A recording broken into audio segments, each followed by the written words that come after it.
Hay un dicho popular que dice que la historia se repite, y tal vez esto debería hacer que la vida sea demasiado predecible.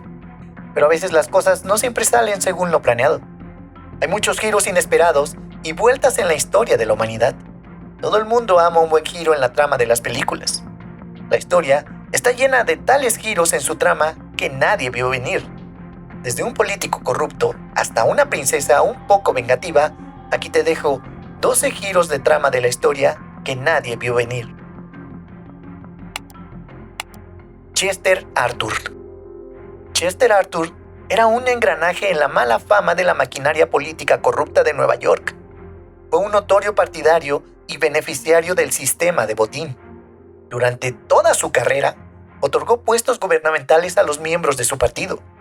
Antes de convertirse en vicepresidente, fue jefe de la aduana de Nueva York, símbolo del despilfarro, el fraude y la ineptitud entre las oficinas federales. Fue nominado porque era un títere del líder de la maquinaria de Nueva York, quien también era notoriamente corrupto para ser elegido. Cuando se convirtió en presidente, después de que falleciera James Garfield en 1881, sorprendió a todos, incluidos sus amigos y simpatizantes, al negarse a hacer los nombramientos corruptos que exigía su partido. Para sorpresa de los reformadores, Arthur asumió la causa de la reforma, aunque una vez lo había llevado a ser expulsado de su cargo. Fue elogiado por su veto a una ley de ríos y puertos, que se habría apropiado de fondos federales de una manera que consideró excesiva. Impulsó la ley Pendleton a través del Congreso, estableciendo un servicio civil federal basado en el mérito. En resumen, fue un político que rompió las promesas que hizo para ser elegido, y es admirado por esto. Julio César.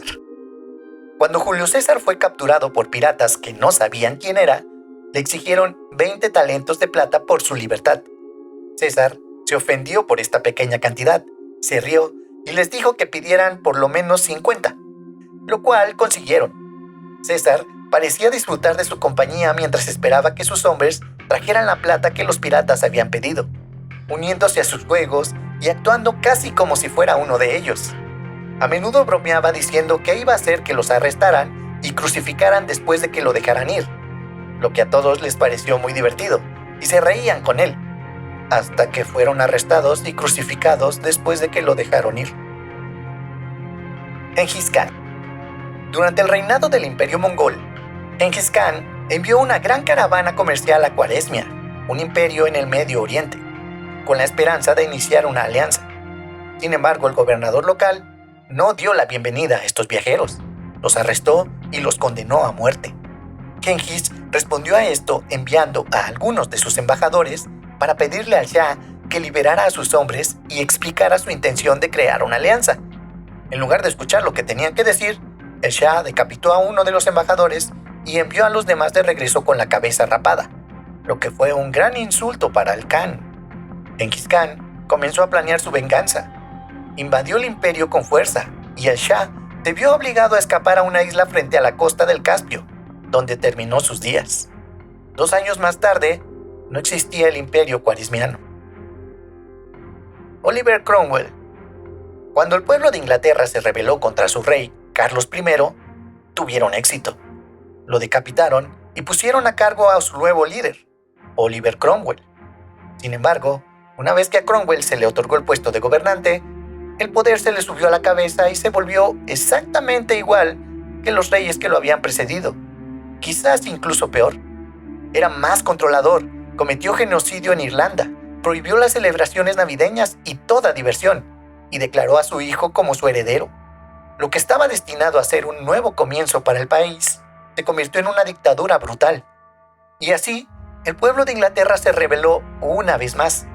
Tuvo éxito y poco después Cromwell murió de malaria. El heredero original de Carlos I, Carlos II, fue nombrado rey, restaurando la monarquía. A pesar de que ya estaba muerto, Cromwell fue decapitado por la decapitación de Carlos I, y su cabeza se mostró en una pica. Carlos II se convirtió en uno de los monarcas más populares de la historia británica. Napoleón. Para hacer corta una historia muy larga, Napoleón invade Rusia en 1812 y fracasa estrepitosamente. y la Sexta Coalición lo persigue hasta París, donde lo obligan a renunciar al trono y lo exilian a la isla de Elba, cerca de Italia, con 1000 de su vieja guardia, sus soldados de élite, en 1814. Napoleón está ahí durante unos meses antes de escapar con todos los 1000 de su vieja guardia y regresar a Francia en 1815. Pero esto ni siquiera fue la mejor parte. El rey de Francia envió un ejército para arrestar a Napoleón, pero sorprendentemente el ejército se unió a Napoleón y marchó a París con él. Y no solo sucedió una vez. Todos los ejércitos que envió el rey terminaron uniéndose a Napoleón, por lo que pudo recuperar el trono de Francia sin disparar un solo tiro. Alejandro el Grande. En el apogeo de la guerra entre los imperios de Roma y Persia, Alejandro Magno decidió que quería orar en un templo en la isla de Tiro. Los líderes de la isla se negaron porque querían permanecer neutrales en la guerra contra Persia, y permitir que el emperador rindiera culto ahí enviaría un mensaje a los persas de que Tiro se puso del lado de su enemigo. Le pidieron al emperador que orara en un templo en la antigua Tire, que estaba ubicado en el continente. Alejandro, enojado por esta muestra de falta de respeto, vio esto como una declaración de guerra. Ocupó la parte continental y pasó 6 meses construyendo un puente hacia la isla, usando troncos y piedras de las ruinas. Cuando llegó a Tiro, crucificó a casi todos los habitantes de la ciudad y vendió el resto como esclavos. Tiro sigue siendo una península hoy en día y técnicamente ahora es parte del continente. Nunca le digas que no a un emperador conquistador del mundo. El RMS Carmania. Durante la Primera Guerra Mundial, los alemanes disfrazaron uno de sus barcos, el SMS Cab Trafalgar, como el transatlántico británico RMS Carmania.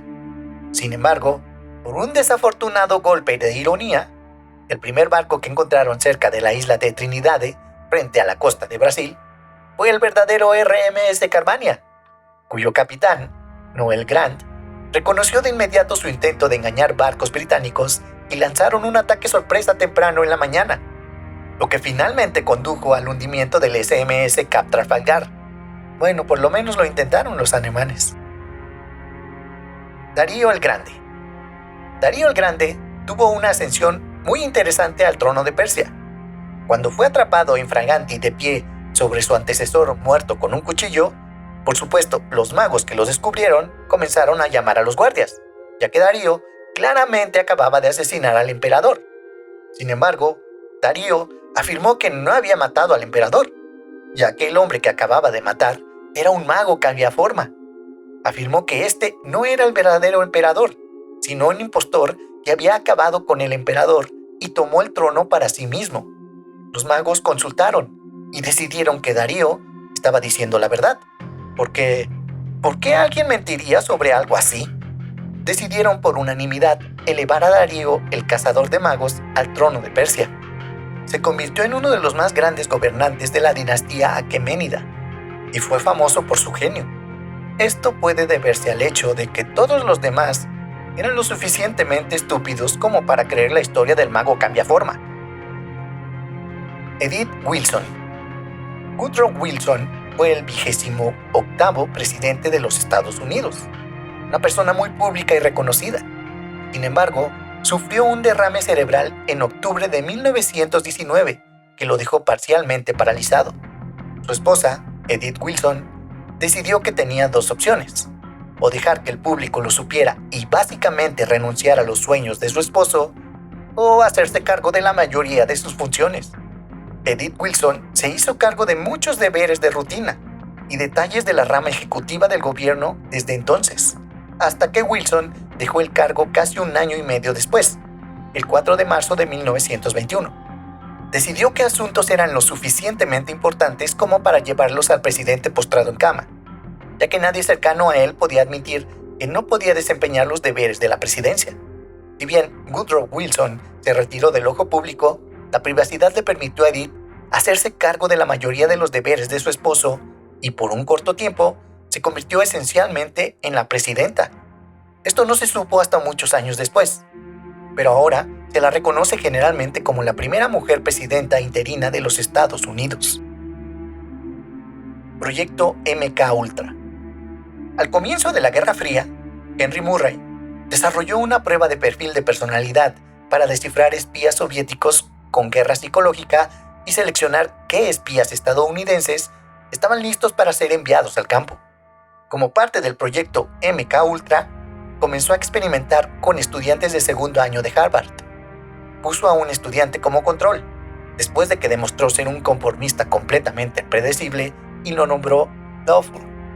Para resumir, la segunda mitad del experimento implicó que el estudiante preparara un ensayo sobre sus creencias fundamentales como persona para un debate amistoso. En cambio, Murray hizo que entrara un interrogador agresivo que básicamente hizo pedazos sus creencias, se burló de todo lo que representaba y desmenuzó sistemáticamente cada línea de su ensayo para ver qué hacía falta para que reaccionara. El sujeto de prueba no reaccionó, simplemente lo rompió y lo convirtió en un desastre de persona y lo dejó teniendo que recomponer toda su vida. Se graduó, pero luego obtuvo su título solo un par de años después y se mudó al bosque donde vivió durante décadas. En todo este tiempo siguió escribiendo su ensayo. Lentamente se volvió tan seguro de sus creencias, tan convencido de que tenía razón, que pensó que si la nación no lo leía, estarían irremediablemente perdidos como sociedad. Entonces, se propuso asegurarse de que todos escucharan lo que tenía que decir. Y efectivamente, la sociedad industrial y su futuro, The Lawful, se ha convertido en uno de los ensayos más conocidos escritos en el siglo pasado. De hecho, probablemente hayas leído algo, aunque probablemente lo conozcas mejor como el Manifiesto del Unabomber. Mitrídates VI. Mitrídates VI, cuyo nombre completo es Mitrídates VI Eupator Dionysius, fue un famoso rey del Ponto, un reino helenístico en Asia Menor de origen persa. Mitrídates vivió entre los siglos II y I a.C. Es mejor conocido por su conflicto con la República Romana en las tres guerras mitridáticas, en las que el rey póntico luchó contra tres generales romanos. Mitrídates VI gobernó el reino del Ponto alrededor del año 100 a.C.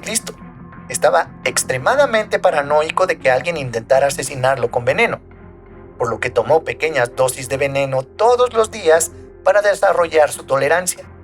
Desafortunadamente, cuando trató de quitarse la vida después de ser capturado por los romanos, eligió el camino más honorable, ya que el otro era ser vendido como esclavo romano. Pero no pudo hacerlo porque era inmune.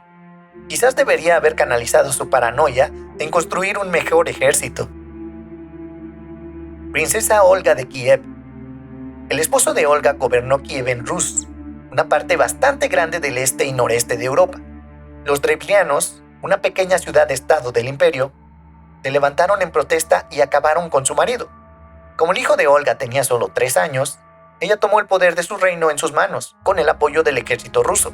Para reparar los lazos y evitar una guerra civil, los Drevlianos propusieron casar a su príncipe con Olga. Cuando los embajadores casamenteros llegaron con su propuesta de matrimonio, ella enterró vivo a todo el enviado. Luego, envió un mensaje de vuelta de que aceptaba la propuesta de matrimonio, pero que quería ser escoltada por una gran escolta noble como correspondía a su estatus. Cuando aparecieron los nobles drevlianos, les ofreció una gran casa de baños para que se limpiaran del largo viaje. Luego la quemó hasta los cimientos con todos dentro. Luego, invitó a la población de Drevlian a un funeral para su esposo, al que asistieron muchos, ya que básicamente era una fiesta con comida y bebida gratis. Luego, ordenó a sus soldados que liquidaran a más de 5,000 civiles desarmados y borrachos. Finalmente, ella marchó hacia su ciudad. Los drevlianos se rindieron y ofrecieron pagar un gran tributo para salvar sus vidas. Así que ella accedió a la petición y pidió como tributo solo un ave de cada casa. Esta fue una solicitud aparentemente amable y razonable, que la ciudad cumplió felizmente. Seguramente has visto a menudo aves anidando en los techos de estas casas antiguas. Ella procedió a ordenar a sus hombres que ataran fósforos de azufre a las aves y les prendieron fuego. Esto envió a la bandada de fuego de regreso a sus nidos, que incendiaron toda la ciudad. Eso es todo, amigos. Gracias por ver el video. ¿Cuál de estas historias ya conocías? Déjamelo saber abajo en los comentarios. Gracias por ver el video y recuerda que si quieres y puedes ayudar al canal, puedes hacerlo con un super gracias.